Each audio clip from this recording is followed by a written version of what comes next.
Laguna Seca 1961. A new era in motorsports began, one based on innovation and aerodynamics. The Chaparral 1, a new creation from racer engineer Jim Hall, changed the shape of motorsports. Hall proved that the true art of winning races was in the science of space-age design. His ideas started a revolution, one that inspired the greatest racing minds to push the limits of performance.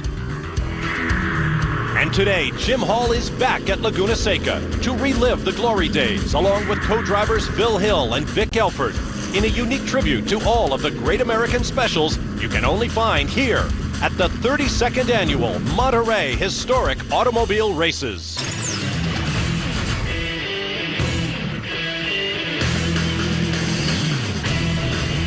Welcome to a beautiful day on California's Monterey Peninsula to Mazda Raceway Laguna Seca for the 32nd Annual Monterey Historic Automobile Races. We have a fabulous selection of cars and a great 2 hours in store. I'm Bob Varsha. Now let's get down to the paddock and meet my colleague, Mike Joy. Bob, the cars are the stars here in Monterey. I've just been up in this hauler learning the history of a very unique 1952 Curtis 500 Indy Roadster. The Indy cars are, after all, American specials, and this one's really American. When you get under the hood, you'll find a Chrysler Hemi. Chrysler built 3 of these cars to test their new high-performance engine in the 1950s, and how did it go? Well, a little too well. When this car ran a 500-mile test at the Brickyard, 7 miles an hour faster than the race record, the rules were changed to make it less competitive. This was the early 50s. Let's jump ahead a full decade with my friend and colleague, Alan de Cadenet. You know, Mike, I am so pleased to be back at the Monterey Historics this year, the more so because they're honoring American specials, and I think that is such a cool thing to do. Look what I've found, for instance. This is one of the very first Chaparrals that Jim Hall made in 1962. It's chassis number 003. But I'll let you into a secret. I also have found out the back there, chassis 002 and chassis 001. So we are in, I can assure you, for a very good Chaparral history lesson later on in the show. But either way you look at it, whatever happens, we are all in for a real treat. Hey, Bob? No question about that, Alan. More than 400 of motor racing history's most significant cars, as well as the people who built and drove them into history. Of course, there's always lots to do at the Monterey Historic Automobile Races, and to help us tell that story, we welcome a 4th member of our speed team. Here's McKeel Haggerty. Thanks, Bob. It's a real treat to be here at Laguna Seca. But as you know, this event has spawned a number of interesting gatherings off the track as well. So I'm going to be your guide and take you during the broadcast to some of my favorites, and we'll give everyone a taste of what the Monterey Historics weekend is all about. Bob? Welcome once again, McKeel. The theme of this weekend, as you've heard, is great American specials, those exotic combinations of car and engine that challenge the world's biggest automakers on the racetracks of the world. The names may not be familiar to you, such as Merlin, Genie, Dailou, or Sadler. But trust me, folks, you have a treat in store over the next couple of hours. And with that, it's time for our first race of the day. For 1962 to 65 sports racing cars, including 3 very rare Chaparrals. This will be an interesting group, Bob, because it bridges the transition from the front engine to the rear engine sports racers. Right up front, 2 1961 and 162 models of the Chaparral 1, and our onboard camera rides with a former world champion and a key figure in historic automobile racing here in America, Brian Redmond. On board with Brian, who, it must be said, raced many of these cars when they were brand new. And having a handful here, old cars on old, cold tires will make for an interesting first lap. And that will be another theme of the afternoon. Take, for example, the car Brian Redmond is driving, a rare 1961 Chaparral 1, 5.4 liters on those narrow tires you mentioned, Mike. No one knows how to describe its handling better or more succinctly than Brian. In one word, frightening. As you can see, it's a very short wheelbase car. It's pretty powerful. The engine is built to the specs that it was in the time. It's 350 horsepower. It does have disc brakes, but they're not, you know, like a modern disc brake. It's a very relatively narrow tyre. And so, when you come off the corners, you've got to be really careful with the throttle. Little double clutch downshifting as Brian crests the hill and into the most interesting feature of this racetrack, the corkscrew. A quick left, downhill, a quick right, and whoa, not quick enough. And Even the best, Bob. Exactly what he was talking about, being careful with the throttle. And of course, when one of these cars goes off, the first thing you think of is, please don't hit anything. In slow motion, now you see it start to get away from him just at the steepest part of the corkscrew downhill dip. I think he was trying to get a little extra speed through the apex of that corner, and the car just snap spun on him. And now they'll have a bit of brushing and vacuuming to do, but it doesn't look like there's any damage. That's right. Meanwhile, here is our leader, number 24, Paul Brown, and Tom Hallfelder's Chaparral. Meanwhile, Brian Redmond's gotten himself back on course and working his way up through the pack. How far can he get? One of three Chaparral ones in the field. Paul Brown and Rob Walton lead in two of them. We'll be back in a moment.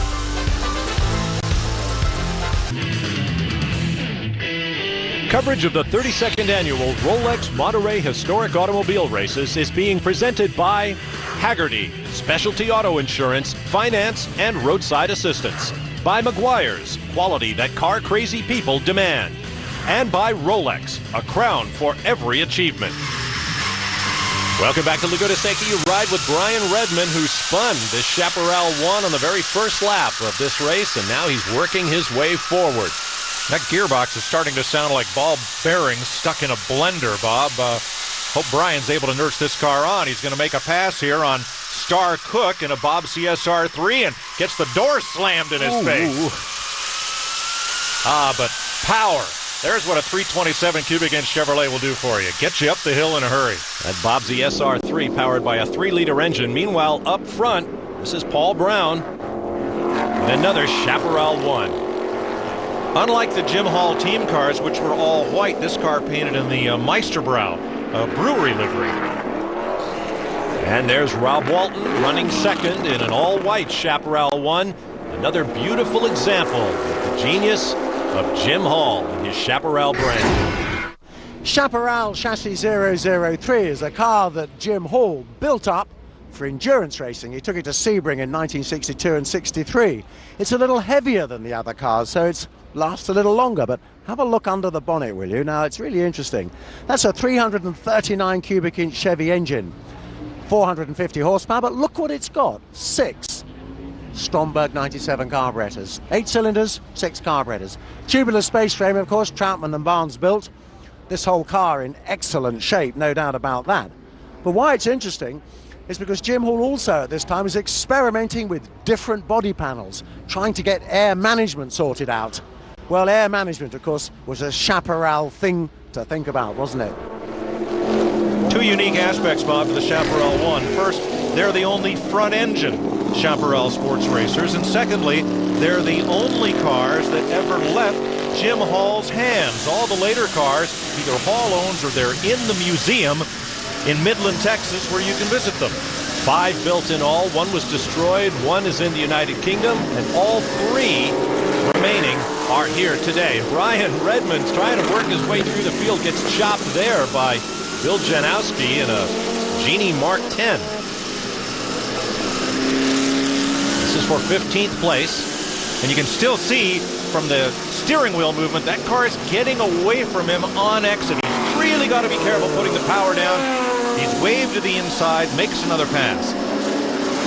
And you can be sure that's just the way the car owners like to see it done. This is about racing, but it's also about these fabulous vintage cars. They are rare, they are extremely valuable. As Brian Redmond acknowledges, that places a certain responsibility on those entrusted to drive them. Vintage racing, a lot of the drivers aren't so experienced, and you've got to be a little bit careful. This is the name of the game. But yes, driving these great historic cars worth, huge amounts of money is a considerable responsibility. I lose sleep over it at night. Well, earlier this year at a race that Brian, in fact, promoted, They stacked up a bunch of Trans Am cars and Corvettes like cordwood because drivers got over exuberant. So it is a great responsibility, not just on the professionals and Hall of Famers like Brian Redmond, but also on the fellows who are enjoying their own cars out here. That's right, and there are plenty of car owners who choose to drive their own machines. There's Brian drawing up closely now on the 19 of Gordon Gimbel, 4.7-liter Lotus 19B. He handles him in the uphill turn 6. So that'd be a Lotus with a 289 Ford under the hood. One of the first of the new generation of mid-engine V8-powered sports racers. Now Brian enters the corkscrew where it all went wrong on lap 1. But he gets through cleanly. Spencer Trenery up ahead in Old Yeller 8 for 12th place. Looks like Brian's car is beginning to work well for him. This is the car that started the legend, Chaparral Chassis 001. But why did Jim Hall build these cars? Answer very simple. He was fed up with the unreliability of the European cars that he'd been driving. He went to Culver City in California. He met Dick Troutman and Tom Barnes, who'd done such a great job for Lance Reventlow on his Scarabs. He gave them the job of building this first car. Well, they built the other Chaparral ones too, of course. It debuted here in July of 1961. Unfortunately, the Coopers and the Lotuses with their engines in the rear were just quicker. And Jim Hall soon realized that if he was to be competitive in this kind of racing, he needed to put his engine in the back as well. So this really was the last hurrah for the front-engine sports racers, the Chaparral, the Scarabs, the Listers. Beautiful cars, but by the time they got to the racetrack, they were outdated. You hear that beautiful throaty engine note. And that's part of the allure of the American specials that are the themes of this year's Monterey Historic Automobile Races. Big American engines in very swoopy European-looking chassis. Up ahead, a classic example of that American ingenuity. That's Old Yeller 8, vintage 1962, in the hands of Spencer Trenery. And now to the battle for 4th place. Frank Jelinek Jr., 62 Lotus 19, powered by a Buick engine. Arthur Connor in his 64 Platypus, and Al Nowosinski in his own 65 Legrand. 4th, 5th, and 6th. The Lotus leading this pack with the Buick V8. Buick was a very popular engine for these cars because it was a very lightweight V8. The car behind it, the Platypus, had Porsche power, was updated with a Buick V8 to run Can-Am, and now it's been converted back to Porsche. The white car, one of Red Legrand's sports racers, has a 1600cc Alfa Romeo 4-cylinder engine. But here, they're all pretty well competitive. That they are. Frank Jelinek Jr. out of New Hampshire continues in 4th place. Meanwhile, our man Brian Redmond continues working his way forward in that beautiful Chaparral 1, cresting the hill down to the Andretti hairpin. Paul Brown leads. We'll be back. This moment in time is brought to you by Rolex. In the 1930s, you could buy a kit to transform a Model T Ford into a successful racer. One of the biggest manufacturers and most successful of those kits, Green Engineering of Dayton, Ohio. It was their kit that Lem Ladd mounted onto a junkyard Model T to build this racer for John Reuter. 19 different makes contributed parts, though the car is mostly Ford. In one of its first events, the 1935 Mount Washington, New Hampshire hill climb, it won. And won again in 1938 and 1940 and won stakes races across the Northeast. Then dubbed the Old Gray Mare, the car remained competitive into the 50s, finishing second in the Seneca Cup race at Watkins Glen in 1952. In 54, it went into a barn in New Hampshire, not to emerge for 40 years. Then, the pile of rust was lovingly resurrected into the car you see here today.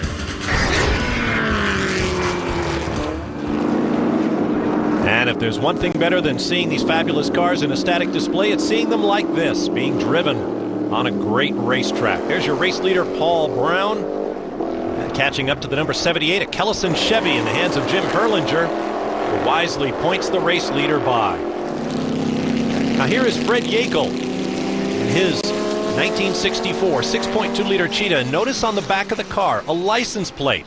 That's because this car, perhaps unique in this field, was a prototype, for what was to be a mass-produced car.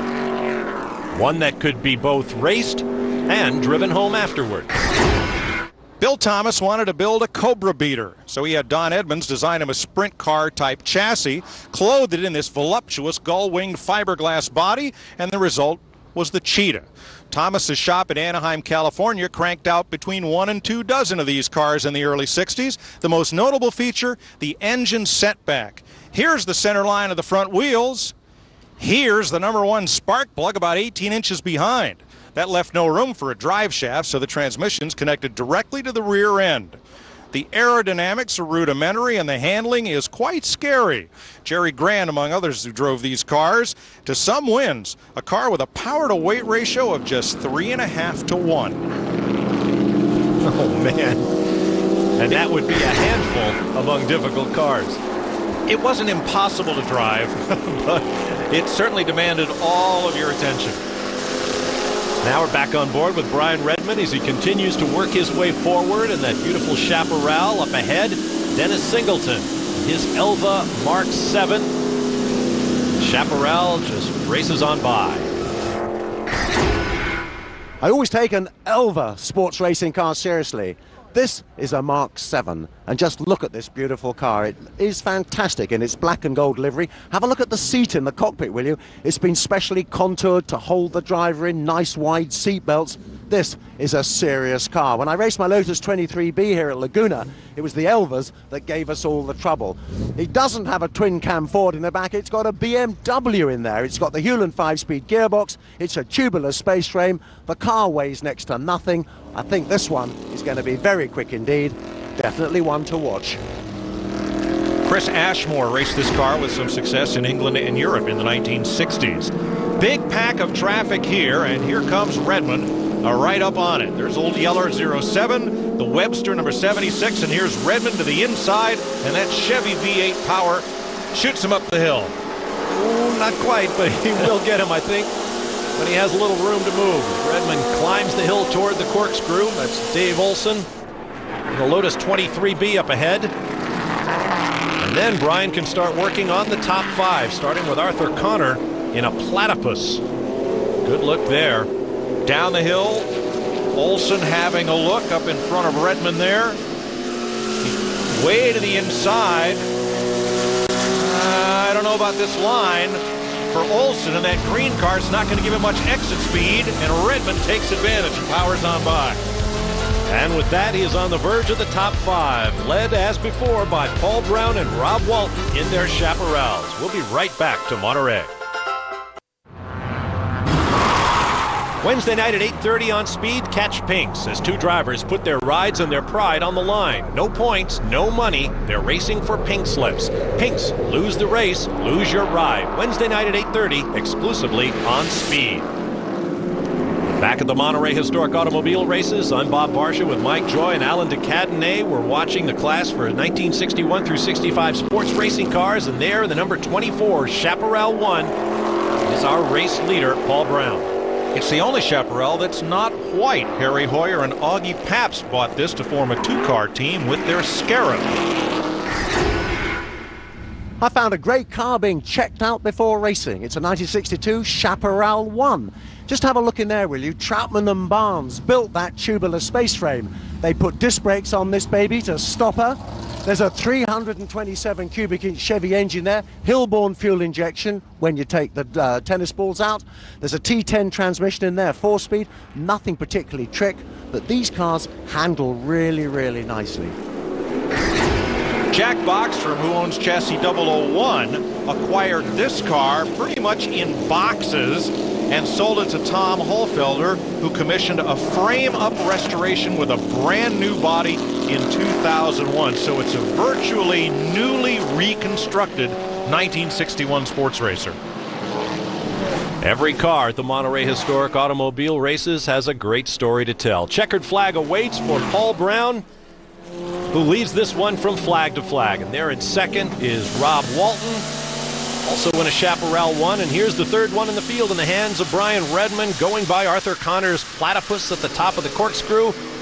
And there's a wave we would expect from a gentleman like Brian Redmond. And he heads down through the corkscrew for the checkered flag in 4th place.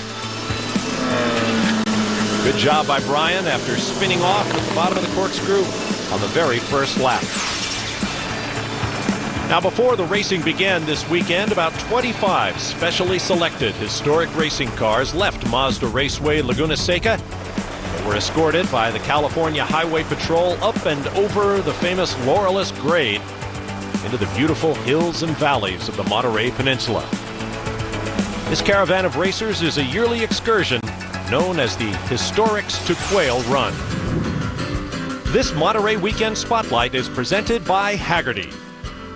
You know, Monterey is a weekend steeped in history and tradition. One of the newest traditions is a unique celebration of the finer things in life, simply known as the quail. In only its 3rd year, the quail has quickly become a new place to be. Held at the Quail Lodge, this event is the brainchild of the Honorable Michael D. Kaduri, chairman of the Peninsula Hotel, and hotelier, vintner, and former racer Bernardus Pond. The quail showcases the finest in food sampling and wine tasting, and of course, beautiful cars.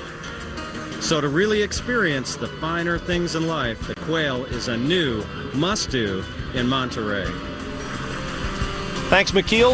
Also during the weekend, we had a portrait of racing history. Phil Hill, Jim Hall, creator of the Chaparrals, and Vic Elford, one of the many racers who took these cars to glory. They signed autographs and rubbed elbows with the crowd. And the creator of the Chaparrals shared a few memories with us. I had a car that lifted really bad, and I fixed it. And I said, wow, if I can take that much lift out of it, can I push down?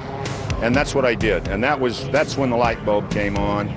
And we started putting aerodynamic download on the car. And then the key to that is to manage it so that the handling stays correct over a big speed range. And that's it. That's the deal. And once we figured that out, it made a tremendous difference in automobile racing. And that is an understatement. Just about every car you see in line here benefited from the genius of Jim Hall. We'll be back to the Monterey Peninsula in a moment. This moment in time is presented by Rolex. In 1949, Cadillac's new overhead valve V8 engine became suddenly the hot rodder's choice. Wealthy sportsman Briggs Cunningham thought it would be just the ticket to send an American car to victory in the 24 Hours of Le Mans. He entered one stock-bodied sedan and this special, which the French dubbed Le Monstre. Bill Frick and Phil Walters, Cunningham's co-driver, did the conversion. It retained the stock steering column and column-mounted gear shift, rare for a race car. But the rest of the conversion from stock Cadillac was all performed by Frick and Walters in their shop on Freeport, Long Island. Grumman aircraft aerodynamicist Howard Weinman designed the wind-cheating body. The car was fast, but Cunningham stuck it into a sandbank and lost a lot of time digging it out. Meanwhile, the stock-bodied Cadillac two-door finished an astonishing 10th overall. Proving once again, they don't have to be swoopy to be fast. Welcome back to the Monterey Historic Automobile Races. I'm Bob Varsha with Mike Joy and Alan DeCadenet, and here's another feature of this great event. You get up close and personal with some fabulous cars. Time now for a look back at the class for pre-1935 sports and touring cars, featuring a Tahis, a Sunbeam, a Stutz Blackhawk, and much more. How about this? A 1913 Mercer Raceabout, owned and driven by George Wingard from Oregon. Most early American specials were production cars like this Model T with the non-essential bodywork removed. Not so the Mercer Raceabout. Beginning in 1911, this was America's first purpose-built production race car. Mercer scored 47 victories that first season en route to the Stock Car Championship, and the next 2 years placed third and second in the Indy 500. Every raceabout was guaranteed to run 70 miles an hour right off the showroom floor. The car started 10th in the field of 27, but sadly did not finish. There's George with his pride and joy on the racetrack. The Chevrolet brothers built this car for the Barber Warnock dealership in Indianapolis, and it races under their name. It finished 18th in the Indianapolis 500 in 1921, and Jan Boberl drove it to victory here over David Swig's 1931 Chrysler. Now, how about a look at the class for 1929 through 1946 racing cars and Indy Roadsters. Some of these great creations carry some pretty interesting names. For me, the most important American special at Monterey this year is this, the Ardent Alligator. It started live as a 1929 Brooklands Riley, raced by Freddie Dixon, was imported by the Collier brothers, Miles and Sam, in 1934 into the States. Now, after the war, they realized they had to rod this thing up to get it to be competitive. It's got a Mercury flathead with Mayen cylinder heads, Edelbrock manifolds, Stromberg 48s. Very tasty car, but its greatest claim to fame, I have to tell you, is that in the second Watkins Glen Grand Prix of 1949, Briggs Cunningham 40 had that race all wrapped up in his 166 Ferrari, the first one that ever came to America. And then on the last lap, Miles Collier nipped past him and he won that race in the Ardent Alligator. How about that? Quite the hot rod. Thank you, Alan. And we should point out that the Collier Museum has long been a big supporter of the Monterey Historic automobile races. Here's number 17, Mark Gillies, in a 1934 ERA, who went on to win.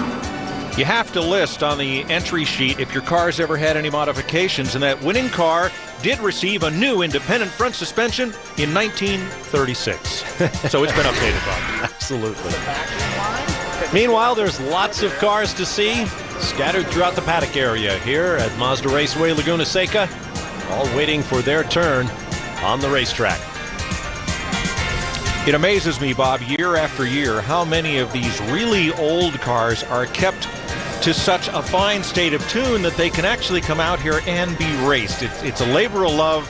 It's very labor and cost intensive. One of the world's great car shows. Let's look back now at the class for 1947 through 1955 sports racing cars over 2 liters. A lot of familiar names in this group.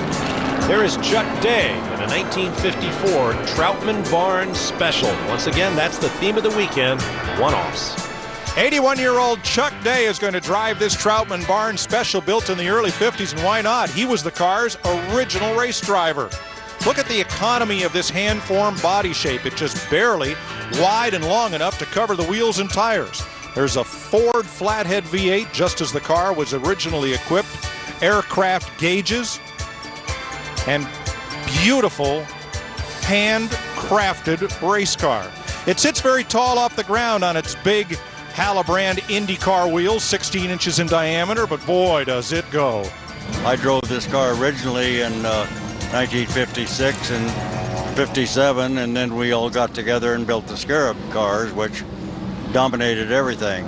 And so that was all fun. It's all history, but it's fun. I enjoyed it. I'm 81, and as long as they don't tell a DMV that I can't drive.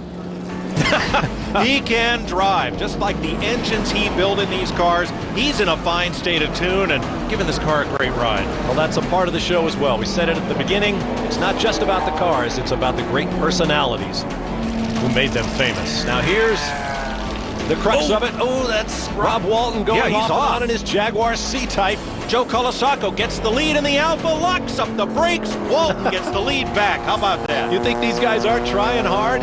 707 is Max Jamison in a 32 Ford 18 Roadster. Watch this run to the flag, and Rob Walton will take it in an X-Factory C-Type. Here's a look at the final results. Finishing third, Charles Neerberg in his Lancia D24R. Terry Larson and James Lussman, fourth and fifth. Now look back at the class for 1955 through 1960 sports racing cars over 2.5 liters. Brian Redmond in this field in number 5 leading. That's the Scarab from the Collier Museum. 22-year-old Lance Raventlow, heir to the Woolworth fortune, commissioned a line of sports racing cars, and this was one of the best, built in Warren Olson's sports car shop in West Los Angeles, a 301 cubic inch Chevy V8, and he battled cars like this. Number 70, Billy Krause in a 1959 Old Yeller 2. There are many, many Old Yellers. L.A. hot rodder Max Belkowski built a succession of sports racers in his garage on Hollywood Boulevard. The competition derided them, called them junkyard dogs, but they won. The yellow cars were called the star in the Disney movie Old Yeller, so that's how these cars became known. This is all Yeller too, with a 401 cubic inch Buick V8 under the hood. It was driven by and won with Dan Gurney, Carroll Shelby, Bob Bondurant, and this man, Bill Kraus, Maserati racer who hopped in one of these, had a lot of victories and a lot of fun. What's it like to recreate a little history and your own history as well? Well, it's a lot of fun, and the guys have been great. A lot of people have come over and talked to me about the days gone by, and I was surprised after 40 years out of the cockpit that I'm having so much fun. And it's a little bit like wrestling a bear, this car, but it's fun. You're 72. How many of those years meld away when you fire this thing up? Well, a lot of them. Unfortunately, I told Ernie when he asked me to do this, I said, my age added up to 9 when I did this. I was 27. They still do, but they're reversed. 72. That's great. Bill's trademark was a scallop paint scheme on his cars and on his helmet. His brother-in-law was the legendary pinstriper, Von Dutch. And Bill started 5th and finished 6th in this car with a 6.6 liter engine, the biggest in a field full of big motors. 401 cubic inches of Buick. Don Knowles in the Scarab Mark I, number 16. Victorious over Brian Redmond. Beautiful cars, the Scarabs. There were several of them in the field. Finishing 3rd was John Mozart in a 58 Lister Chevy, followed by the Devon SS of Tom Holfelder and John Harden in yet another Lister Chevy.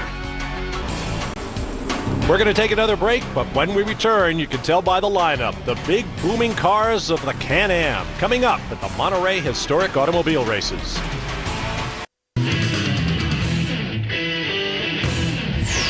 Coverage of the 32nd Annual Rolex Monterey Historic Automobile Races is being presented by Meguiar's, quality that car-crazy people demand. And by BMW, the ultimate driving machine.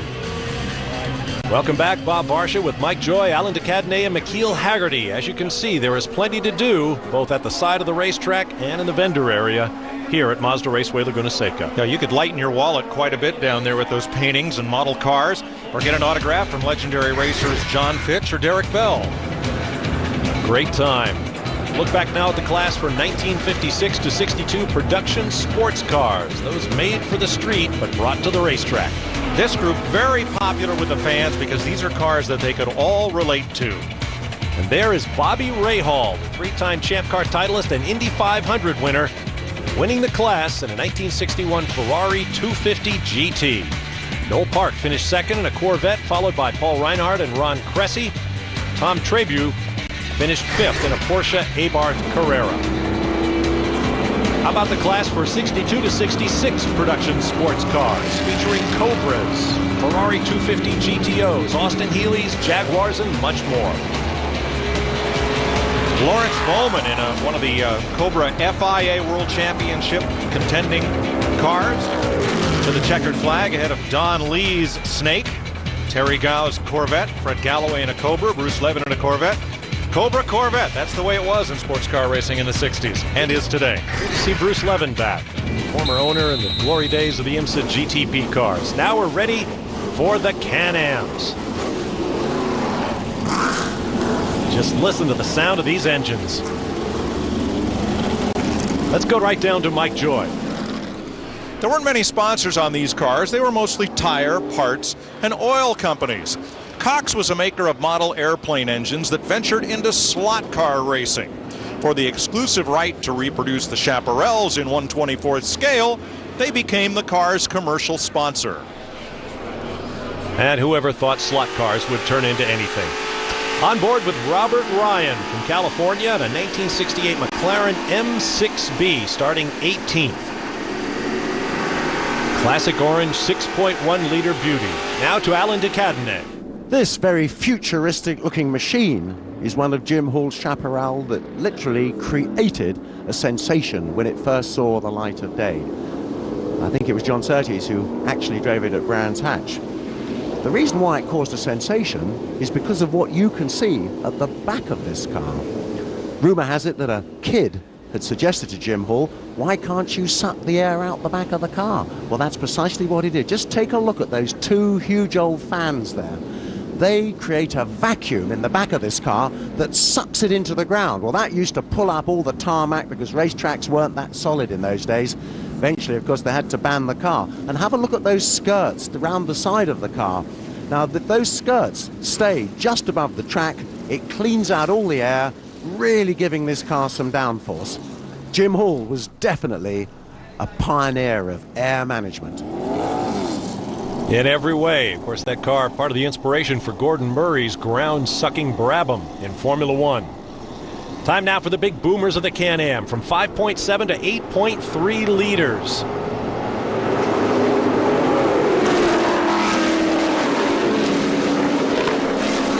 Steve Cook, the leader, with John Morton looking to the inside. On board with Robert Ryan here. Heavy traffic on the first lap. It was back in the day when these cars first raced here. This Andretti hairpin wasn't here. They just went whomping off around the edge of the valley at full chat. It was a much faster track, and I dare say a less safe one than it is today. Big variety here in the year of the cars. The later cars with the big top-mounted wings as Morton takes the lead. Morton in a McLaren M6B. Climbing the hill.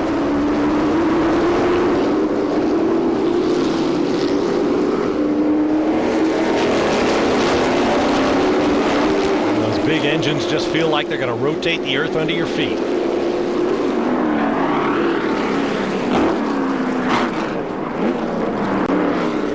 Down the hairpin goes Morton, followed by Brian Blaine in a Lola T163. But this car, being driven by sports car veteran Morton, has a very unique history. Of all the McLaren Can-Am cars built, there's only one McLegal. Dan Gurney's All-American Racers built and campaigned this car, first with Ford power and later with big block Chevrolet power like this one. They made lots of modifications, lengthened the cockpit to accommodate Gurney's lanky frame, substituted titanium for some of the suspension bits, changed the design of the nose. In fact, it's said that this car never ran in the exact same configuration twice. It also never won. But the fact that it was Dan Gurney's makes it a very important piece of Can-Am history. No question about that. The battle continues up front between Morton and Blaine, McLaren and Lola. John Morton came to national prominence driving Pete Brock's Datsun 510 under 2-liter Trans Am sedans, and he went on to great success with Nissan and Grand Touring prototypes. On board again with Robert Ryan, working the infield in 18th place. Brutally powerful cars, crowd favorites wherever they go. You can see so many creative approaches to aerodynamics. Up front, John Morton leads. We'll be back in a moment. This Monterey Weekend Spotlight is presented by Hagerty. Even if you're at the Monterey Historics for just an afternoon, you're going to want to run with the big boys. So to me, this means a visit to the RM auctions Friday and Saturday night in downtown Monterey. Even if you're not buying, it's a great show to see, but just remember to keep your hands at your sides. That's $75,000. You want to see another bid? The RM auctions showcase the finest examples of speed, power, and provenance, and they're all on the block, available to the highest bidder. There is something here for every automotive taste, from performance to show to all-out racing cars. The RM auction is fascinating, fast-paced entertainment, combining the excitement of the cars and the passion of the people who cherish them. We're at 190,000, make it 200 if you will. Sold, madam. Well done. Have you been, Bob? Thank you very much indeed. Actually, I'm afraid. Yeah, me too. I'd have to have handcuffs, I think. They are great fun. Back to the Can-Am action. John Morton leading Brian Blaine, McLaren M6B against Lola T163. You see John Morton working that car hard. Back on board with Robert Ryan, now in 16th place. You know, vintage racing isn't all about winning. It's about the quality of the competition and being able to run in a tight pack like this. This is a vintage racer's dream. I guarantee you there's a big wide smile on his face because he's got close competition to deal with. It's David Hankin up ahead in a 1967 vintage McLaren M6B.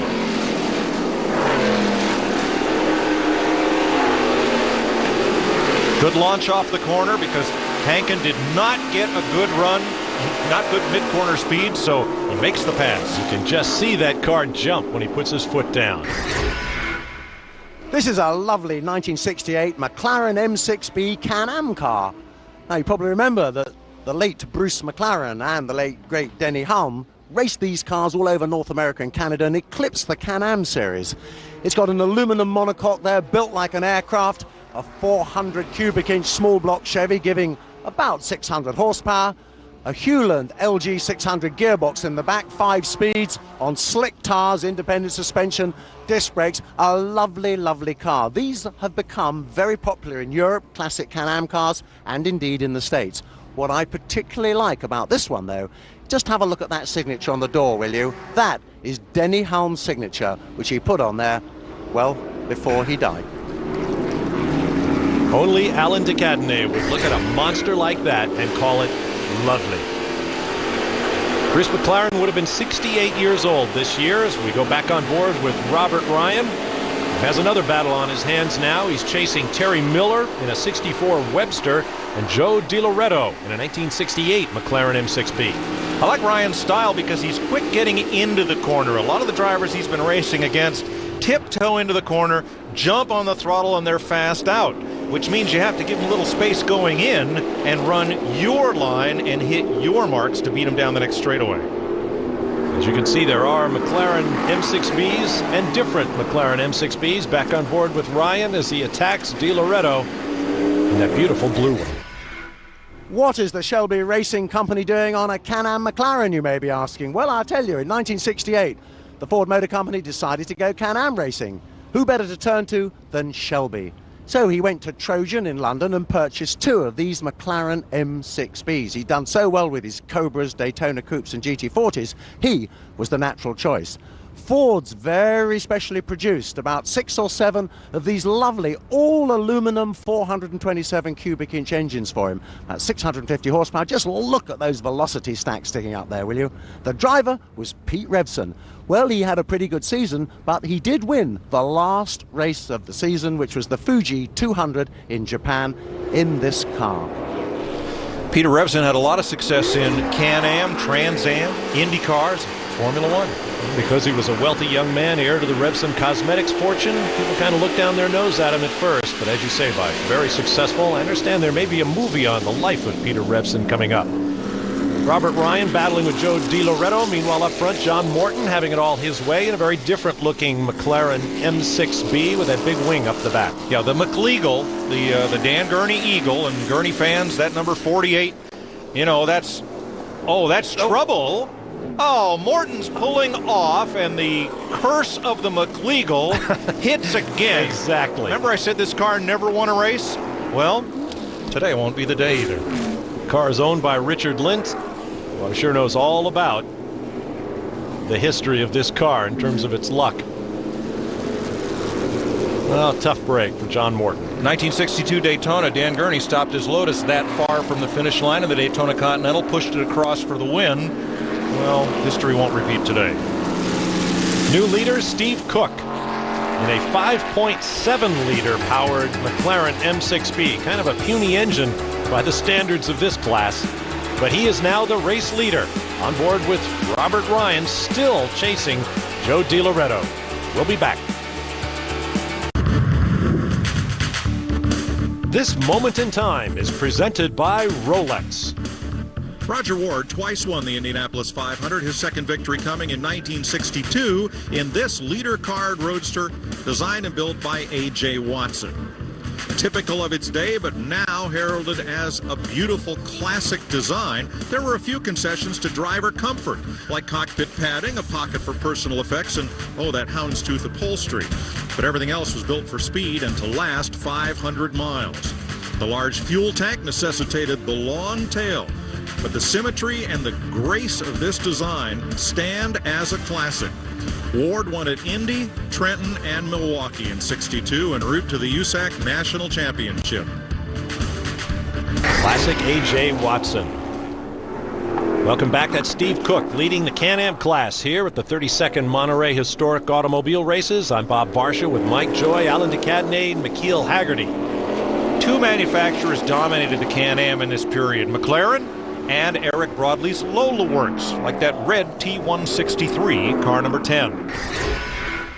The winged era of Can-Am racing was well upon us in 1969 when Lola Cars built this Type 163 Can-Am car. The driver was Chuck Parsons, and it was sponsored by Simonize. He did a great job for them, coming third overall in the series. But Scott Bader, who's going to be driving this car, has fitted it with this enormous 540 cubic inch Chevy engine, giving, would you believe, 750 horsepower. Hey, Scott, have fun. Good luck, boy. Yeah, don't have too heavy a right foot with all that horsepower. Classic Can-Am, big cubic inches. There's Scott Bader in action, currently in 4th place as the laps trickle down. And having a lot of fun. Absolutely. Let's pick up the battle for 8th here. Rob LaRocque and David Potsy in a pair of older Lola Model T70s. Small block Ford or Chevy power, beautiful. Mid-60s sport racer. Meanwhile, up front, Steve Cook takes his 1968 McLaren M6B to the checkered flag, and John Morton walks over to that forlorn McLegal. Two McLarens finish at the top. Frank Maddich built and raced the third-place car in 1966 and later built the cars for the movie Mad Max. Tom Armstrong rounds out the top 5 in a Lola T162. There's your race winner. And there's Robert Ryan. Hoists his McLaren M6B up into the top 10 at the end.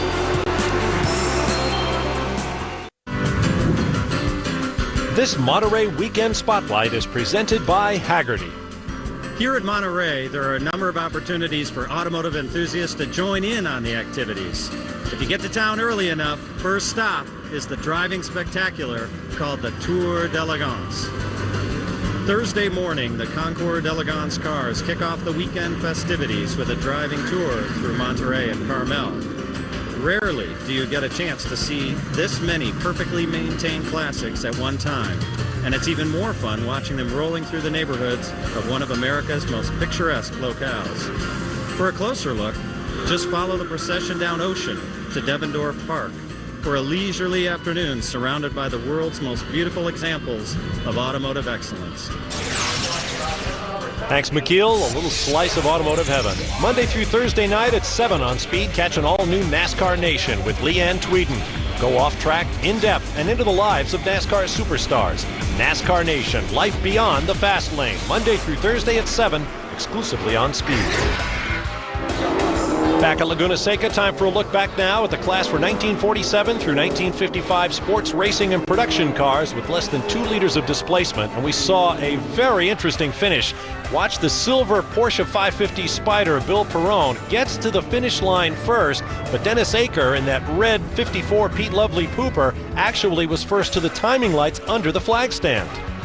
So the winning car, what we call a pooper, that's a Porsche-engined Cooper chassis. Dennis Aker, the winner. And we move on now to the class for 1956 through 1960 sports racing cars under 2.5 liters of displacement. Lotus, Ferrari, and also some less familiar Dolphin Americas and Buyers Specials. The winner, Don Orozco, in the 1958 Lotus 15, followed by Herb Wettinson in a Lola Mark I. Now, one of the popular displays in the paddock at the Monterey Historics is the Chrysler 10, showcasing Chrysler performance and innovation down through the years. This year, the good folks from Chrysler brought one of only 6 Chrysler turbine cars in the world. Remember this one? They called this the Whooshmobile when it was new, and they built a fleet of them and loaned them out to folks to drive for a year. Very quiet, only 6 remain. And you're riding along with Steve Earle, the founder and promoter of the Monterey Historic Automobile Races. And this is a race for 1970 through 1980 historic IMSA cars, including the Porsche RSR, BMW 320 Turbo, BMW M1, Porsche 935s, Alfa Romeo GTV, and a Decon Monza from 1971. Uh-oh, look what happens when you combine high horsepower with lots of adrenaline. You get cars 3 and 4 wide on the start. And some tire left on the road as we go on board with Steve Earle in a BMW CSL challenging the similar car, number 45, Rug Cunningham.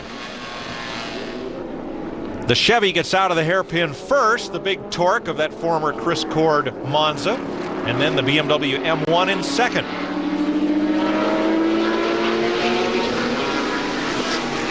Now that is a fantastic looking automobile. In the late 1970s, Chevrolet supported their 2+2 Monza in road racing. This car was built by Decon Engineering for Chris Cord. It's got the potent Chevy small block under the hood and an interesting mix of road race and stock car technology.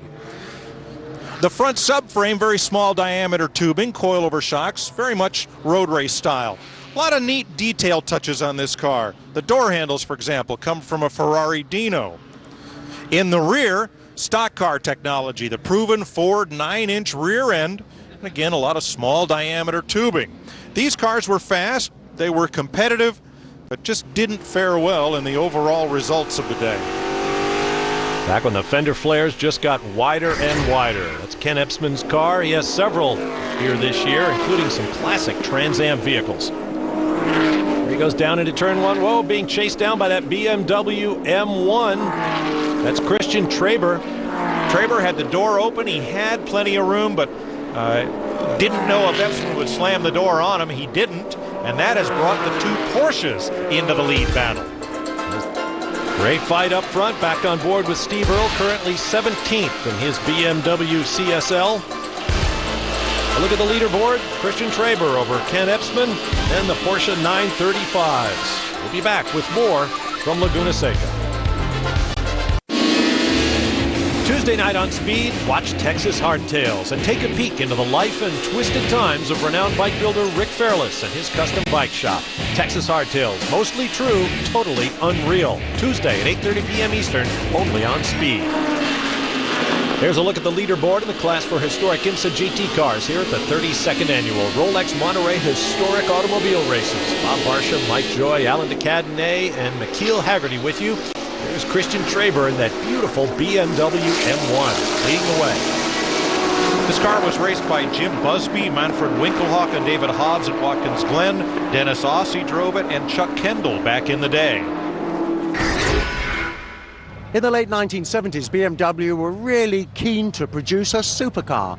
This is it, the 1979 BMW M1. These cars were raced extensively all over Europe by Formula One drivers in the BMW M1 Cup. Niki Lauda, I remember thrashing one of these around the Grand Prix circuits all over Europe. In the back there's a 6-cylinder, twin-cam, 3.5-litre engine giving about 450 horsepower. Now, these cars perform really nicely, either on the track or on the street. Christian Traber's going to drive this one. I tell you, the car's beautifully turned out, lovely paint, lovely mechanical finish. They just didn't make enough of them, really, but either way, he's going to have a great time driving it. Well, they could have made more of these, Alan, but they were just too darned expensive back then. This car appears just as when Chuck Kendall and Jim Cook last raced it in 1983, but for its 1979 car number 3. I remember that M1 Cup Series, probably the most distinctive BMW of all time. And right now we've got a lead change as Bruce Canepa in that number 12 935 surges through on the downhill. And here comes Epsman to take over second. You know what really hurts, Bob? These cars are 25 years old, and I remember you and I strolling up and down the pit lane calling these Camel GT races live, and it doesn't feel like that long ago. Oh, it's like yesterday. Fabulous cars, including our new race leader. Bruce Canepa's car number 12 is definitely one to watch in this race.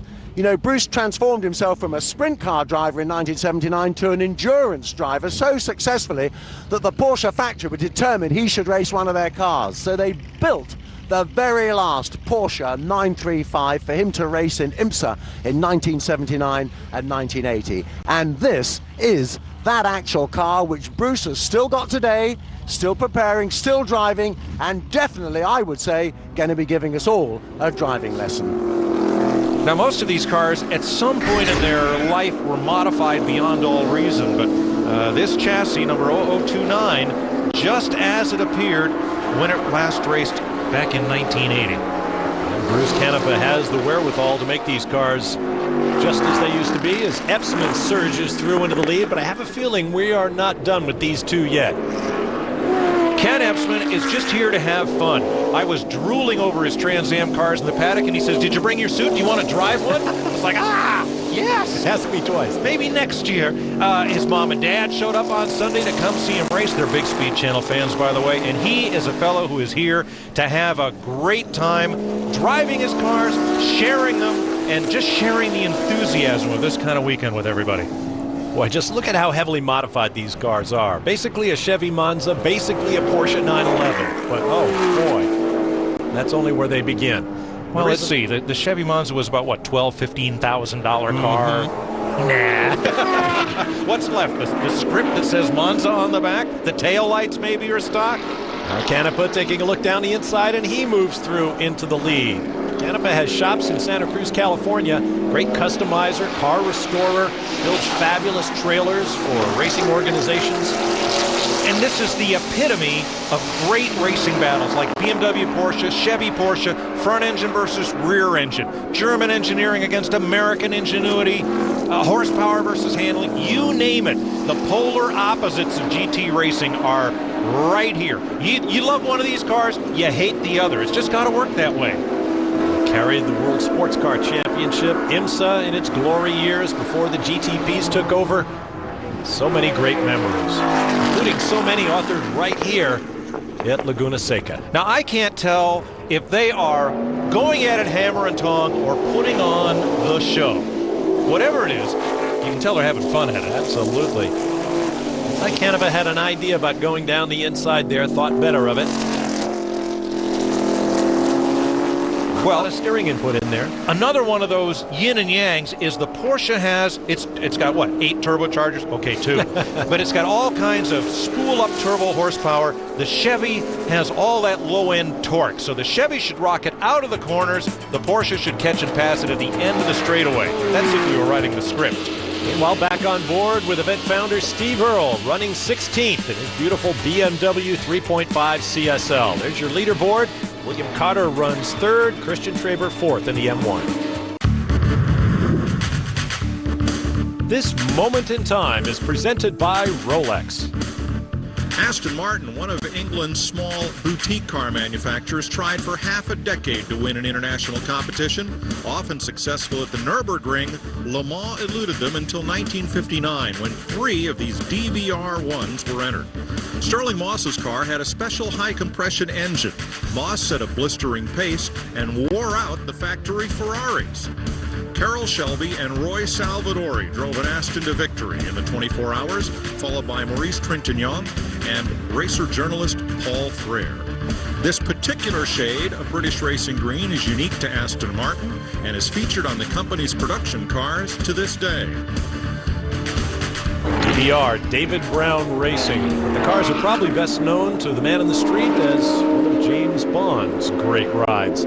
Bob, sooner or later something's going to have to give here, because Canepa in the white Porsche and Epsman in the red Monza, they've been dueling back and forth, but since there's no prize money, there's no championship points here, all that's at stake are bragging rights. Who buys the first round afterward? There's Steve Earle in the BMW CSL, running behind Richard Harris in a Porsche RSR. Listen, nothing sounds like a straight 6. How about that silver car? 1970 Porsche 914-6 in the hands of Steve Schmidt.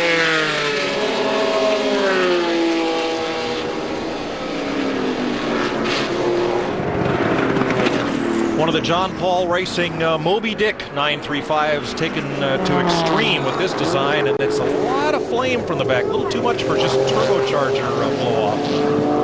The championship-winning Porsche for the Porsche family, John Paul Sr. and Jr., and I agree, he's got something lit there at the back. Big turbochargers, a lot of heat in these cars. Chris Cox is going to need to find a fire station quickly. New second place car, a 935 that was built by the Kremer brothers and raced by Bob Volek and John Fitzpatrick with great success. Erwin and Manfred Kramer, Le Mans winners, long time. Porsche enthusiasts and racers. Now to the battle for 11. John Norman, Alfa Romeo GTV. Rudy Junko in a 74 Porsche RSR. There's Junko. These RSRs very much like the cars that competed in the first IROC series. Rudy Junko's driving car number 1, which is a 1974 Porsche RSR. That's a factory-produced customer race car. In the back here, there's a 3-litre air-cooled flat-six engine, twin-plug ignition, fuel injection. Most people take the tennis balls out before they start it. The car weighs about 2,000 pounds, so there's plenty of grunt there. It's got 14.5-inch rear wheels on slicks, plenty of gription. And just have a look inside there, will you? Is that minimalistic or what? He's got a seat, a steering wheel and a gear lever, and that is about it. But these cars were a great deal of fun to drive when they were new in 1974, and the way this one is turned out, absolutely pristine. He's having a lot of fun with it. I know that. That's right. This note to the layman, make sure you take the tennis balls out of the velocity stack.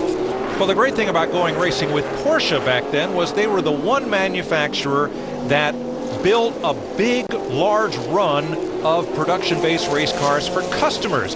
So if you didn't want to fool around with all the fabrication and the engineering and wonder if you got it right, you could go to Porsche, write a very large check, and have a ready-to-win racer.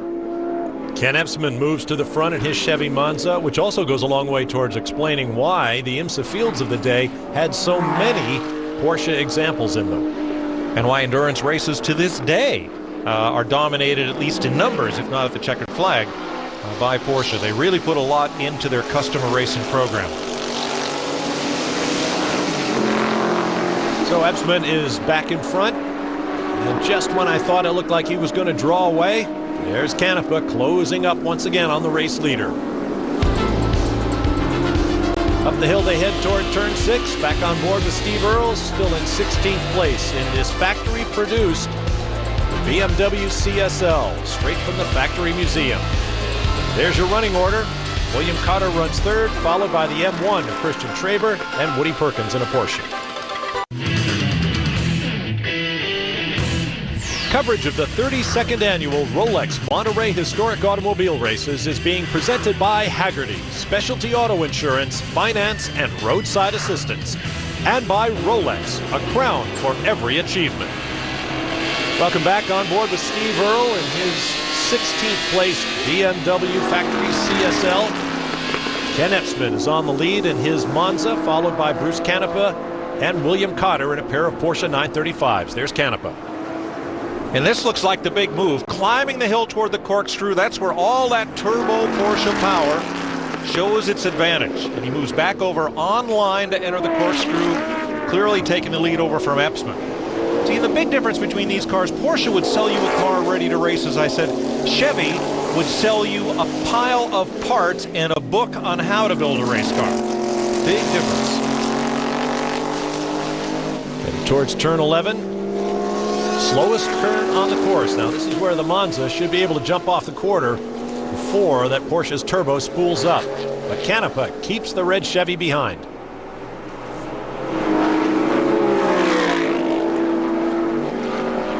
They're very different engine notes.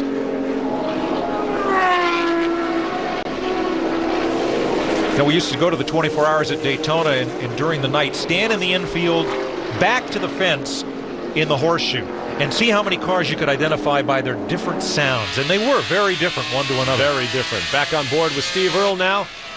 Let's just listen to the sounds of speed, as mature as they might be. Earle up into 15th.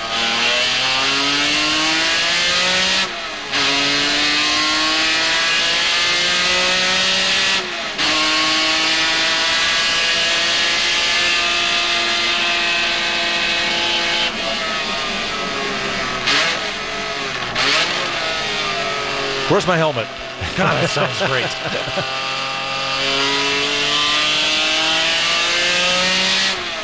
Nothing sounds like a big, straight six-cylinder, whether it's a GMC and in a hot rod or a twin-cam BMW 6. Great sound.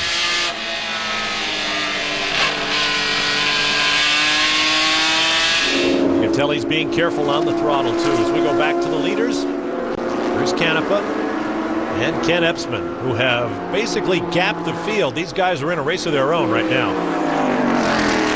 That's the one area where the Porsche let me down. It sounds flatulent, whereas the Chevy, that's just big block growl, big horsepower torque and growl from that Chevy V8. You're a longtime IMSA fan. You know before he moved to Porsche, with which he is most closely associated, the late Al Holbert raced Chevy Monzas in IMSA competition. Off the corner they come now to begin the final lap. And Mike, we're going to find out if these guys have been playing, because now's money time. Yeah, Epsman a lot closer at the final corner and has a look inside. This is the money lap, even though there's no money at stake. That's right. Epsman's close enough, but I'm not sure if there's anywhere on this course he really has an advantage over that 3-year newer design Porsche. If it's going to be anywhere, you'd think it'd be here in the infield section, coming off these corners, maybe off turn 11, but he's going to have to be very close.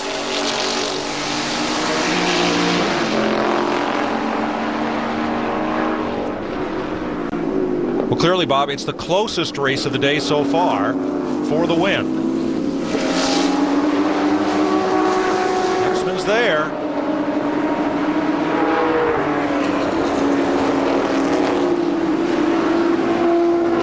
Just can't get close enough, and I don't think he can outbrake Canepa into the corner. He's going to have to beat him out of the corner. Whoa! Canepa almost left the door open too wide. This is serious now. This is a walk back in time to watch these great old cars, more than 30 years young, being raced hard on a great track. Oh, Epsman's there! Oh, and if he gets off turn 11 first, that may be it. Side by side. Clear track to the checkered flag. Remember where the finish line is, not the white stripe, but at the flag. Oh, too close to call. Canepa's the winner.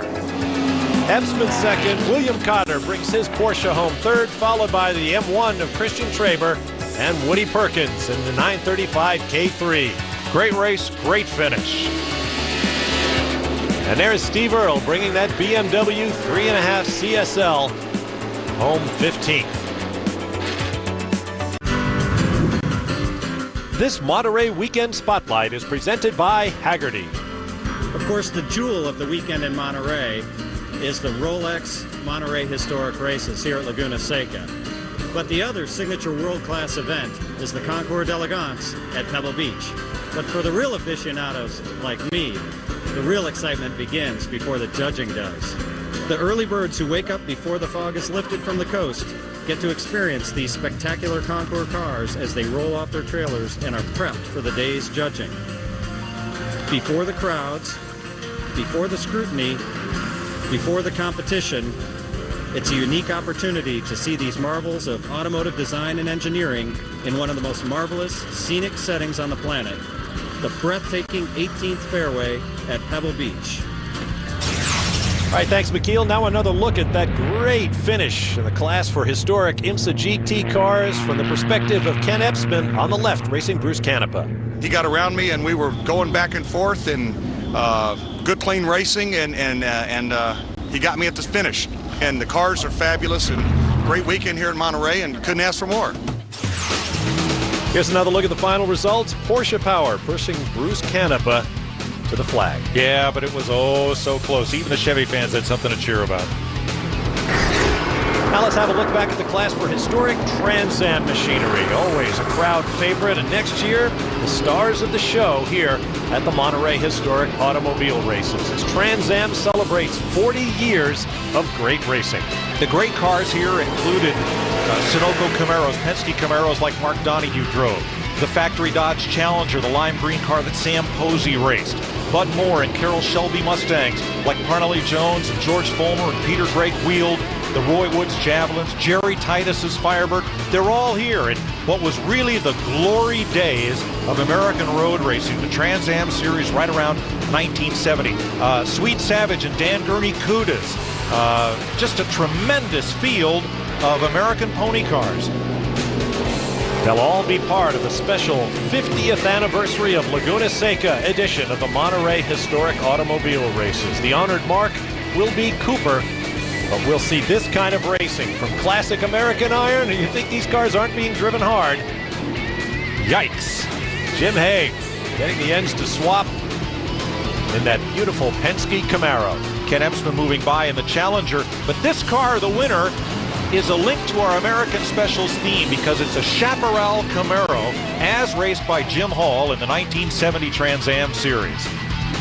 Mark Montanos, the winner in the class for historic Trans Am machinery. Next year should be even wilder. Now, one of the most famous cars at this year's event was number 722, the Mercedes 300 SLR that won the 1955 Mille Miglia 50 years ago. Who was there to take it out on course? Someone who knew the car better than anyone, Sir Sterling Moss himself. And joining the racing legend, late-night host Jay Leno hopped into the seat once occupied by navigator Dennis Jenkinson for one unforgettable lap around Laguna Seca. The strength of this car is the way it handles high speed and the strength of the vehicle overall. I mean, to do 1,000 miles on open roads going flat out is pretty tough, and I must say it's really an amazing machine. This car would do 175 to 177 miles an hour flat out, and that's quick. And I must say, the high-speed corners, 130, 140, it's quite a difficult car to drive, but it's a man's car. You need to be very positive. You know, you put your foot down, the back will bite in, pour the power on, ease back, and you can steer it on the throttle very much. The strength of this car really is the handling at high speeds on roads, really. And how did Mr. Leno enjoy his drive? This is the culmination of a lifetime. I realize my life is now downhill after this point. You reach a point where you go, it's not going to get better than this, and then it falls off. So this goes back to sitting in school and reading about you here. If you had told me any point in your life that Sterling Moss will take you a ride in this car, I would not have believed it. So to me, it's very exciting. I can't wait. Just another moment to remember from the Monterey Historic Automobile Races. And talk about legendary drivers. How about 1986 Indy 500 winner Bobby Rahal coming up. Welcome back to Laguna Seca. Wednesday nights here on Speed Channel. First, NASCAR meets Hollywood. NASCAR Nation with Leanne Tweeden. Then it's all about horsepower at 7:30, Street Tuner Challenge. Then at 8, No Fee Tuner Vision. At 8:30, Pinks. Lose the race, lose your ride. And at 9, Unique Whips. Check it all out Wednesday night, only on Speed. Let's go down to Alan DeCadenet. You know, Monterey this weekend is just a great big party. There are people all over the place and so many things to go to, you don't know where to start. But the one thing you want to go to if you can is Gordon McCall's party at the Monterey Jet Center. Now that's the real A-list party. And hey, my name begins with A, so you know what? I crashed it.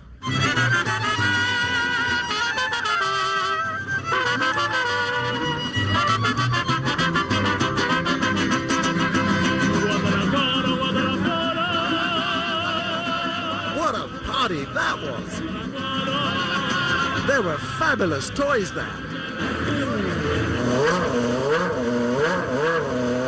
There was great food. And just wonderful music.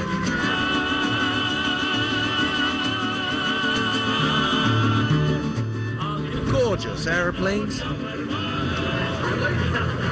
Hey, sir, please don't touch that. Oh, sorry about that. Wonderful cars. I even got to ride a bike. Almost.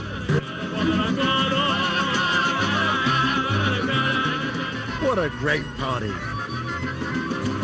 When you crash a great party, sometimes you just need to find a great place to crash. Ooh.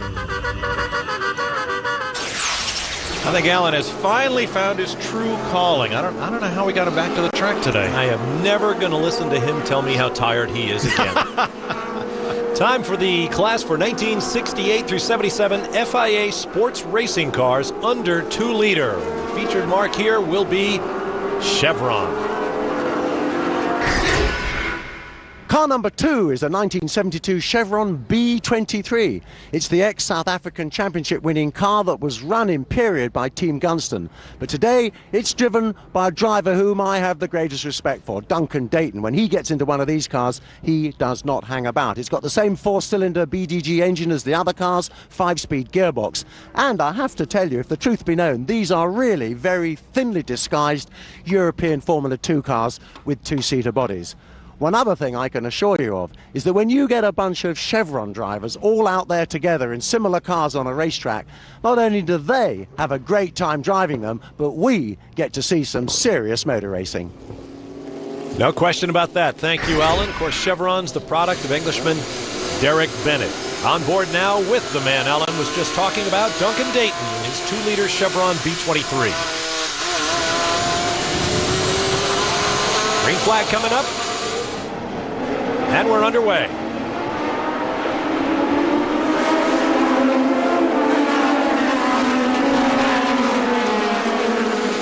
These cars should be quite evenly matched, Bob. Of all the racing groups, this group of cars is probably the most homogeneous, and we should see really close, tight-fisted racing in these cars, which were much better known in Europe and had their own professional series there than they were in the United States. Riding with Duncan Dayton up ahead, John Fiber in a 71 Chevron B19. Can't quite get it done. Up front, Jamie Mazzata in a Lola T294. Leading Bobby Rahal in the red car. That's a Lola T290. Then Fiber and Dayton.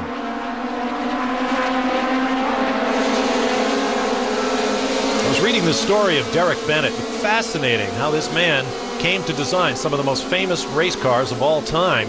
He would basically build the car, then have it taken apart when he had it tuned just the way he liked it, so that a draftsman could profile the parts, which could then be made for mass production. Battling at the top of the corkscrew, looking down the inside. Great battle here. Rahal, Fiber, and Dayton. Well, Fiber had a look. Dayton had to get out of the throttle, or he had a great chance to shoot down the corkscrew and take position, and now he's got it.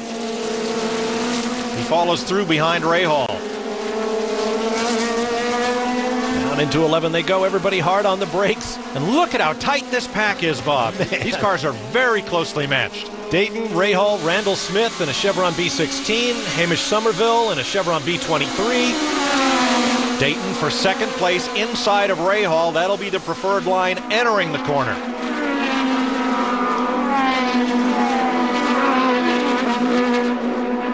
So Dayton through for second, and Rahal trying to hold off a bunch of challengers. That's Smith in blue going down the inside. I'm sure Rahal saw him there for a moment. The green car coming up is Peter Gulick from Virginia in a Chevron B23, and he's closing fast on Rahal. Once again, a distinctive engine sound from these small motors. And Gulick coming under attack as well as they climb the hill. There's Dayton out the bottom of your screen. Then Smith. Oh, boy, Rahal started to turn in, and Gulick just kept his foot down as if Rahal was going to see him. And finally, Bobby did. Hamish Somerville right there in that bright yellow car. Gets by Rahal as well. Look out! Oh, Gulick's cork has come unscrewed. And he's right back in it. But he is losing all kinds of track position. On board with the second place car of Duncan Dayton, Jamie Mazzata has checked out up front. Randall Smith leads the rest. We'll be back with more in a moment.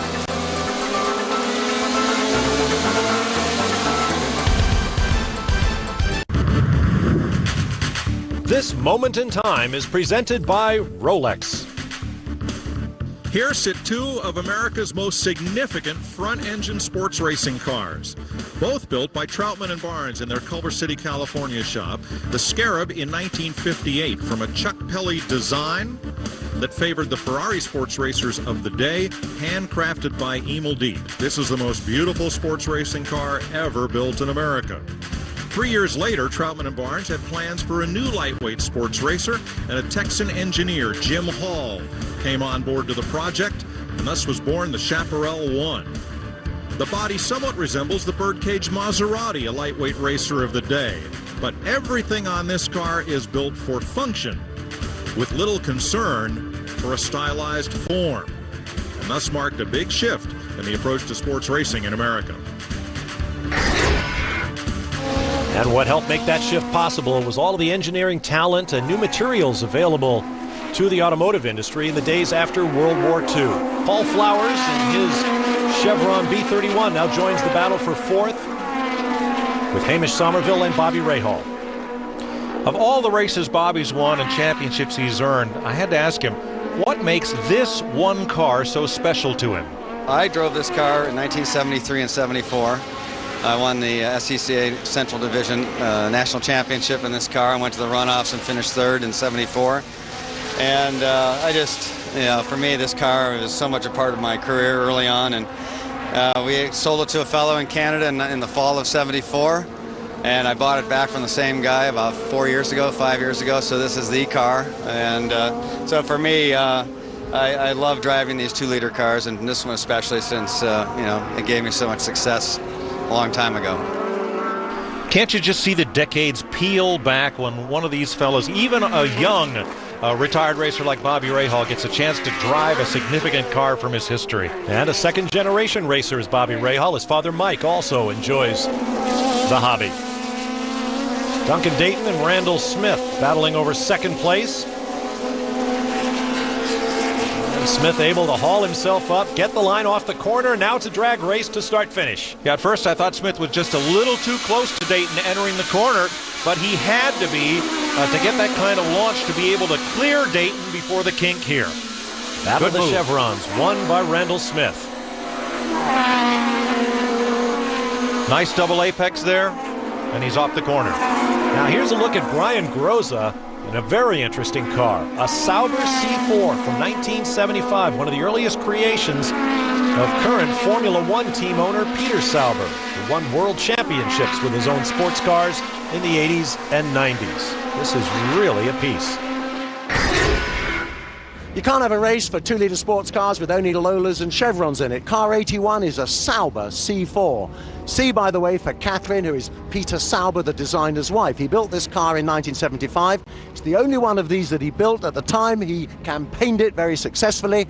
It's beautifully turned out like all the other cars in this race. I'm looking forward to seeing its owner, Brian Groza, drive it.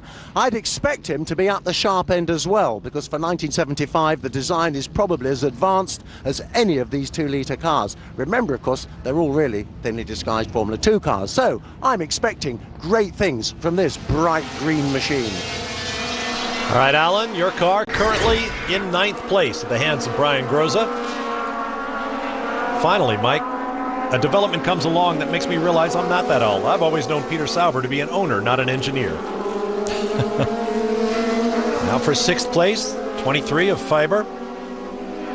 Paul Flowers ahead of him, Peter Gulick behind him. A trio of Chevrons.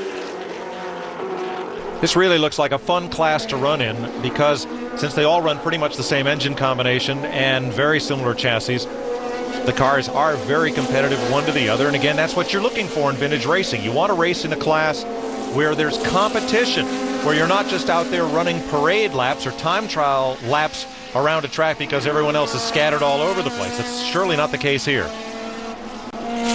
Closing up on the number 3, Chevron B23 in the hands of Joel Finn. Finn is a noted author and one of the biggest collectors of racing programs, photographs, and memorabilia on the entire East Coast. And so now it's a 4-way battle for 3rd place. Meanwhile, here is your race leader, number 7. Yeah, this is what cruise control looks like, Bob. He's way, way out in front of the field. And to me, this would be a lonely day. I'd want to stop in the pits and talk to somebody and go back out and find somebody to race. This one's all Jamie Mazzata at this point. Car number 10 is Murray Smith. This is the battle for 10th. Behind him, the Chevron B26 of John Higgins, a B23, and then Bobby Rahal in his Lola. We're getting some smoke off that car. I think that's just a little bit of tire smoke off the right rear, Bob. I don't think it's anything to be of great concern about. Bobby Rahal closing up, looking racy again after falling back from the start. And promise you that car doesn't lack for preparation, unlike several that he's been invited to drive here this weekend. This is Bobby's personal car, as he's told us, and I know he spent an awful lot of time in the paddock trying to get things sorted out and make sure that car is really right. Back on board with Duncan Dayton in third place, having been passed by Randall Smith in the 16. Right hand disappears from the wheel as he shifts.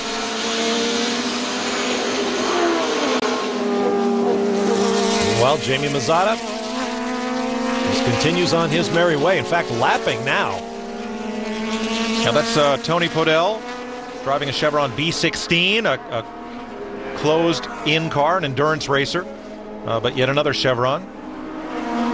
He runs 18th. So many great champions began their careers or drove Chevrons at some point in their careers. The list goes on and on. Names you'd know like Niki Lauda and Jody Scheckter, Alain Prost, Alan Jones. But as we said, much more so in Europe than here, because here there wasn't really a pro series for these cars, and as amateur race cars, they were quite expensive and expensive to campaign.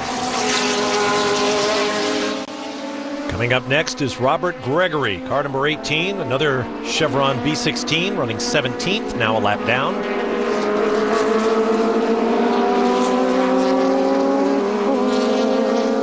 Up ahead on the road, Keith Fraser in a Lola T250. Just a flawless drive by Mazzota, but a lonely one until he got up here and into lap traffic. That car is clearing away the class of this field. There's Fraser. Let's see if Mazzata can get him before the checkered flag coming up on this lap. It is funny to walk around the paddock and see that the preparation and the amount of time and energy that goes into getting these cars ready for a 10-lap vintage race is no less and no different than what was done to get them ready for a pro race or an SCCA National way back then. Checkered flag is out, and Jamie Mazzata will take the win with a beautiful drive. On board once again with Duncan Dayton, who will come home third in his Chevron B23, one of 26 built back in 1973. And another facet of the Chevron legend is the fact that it won in its first race in just about every class it ever entered. There's your leaderboard. Mazzata over Randall Smith, Duncan Dayton, Joel Finn, and Paul Flowers rounds out the top 5 in his Chevron B31. Congratulations to Jamie Mazzata. We'll take a break and return to the Monterey Peninsula.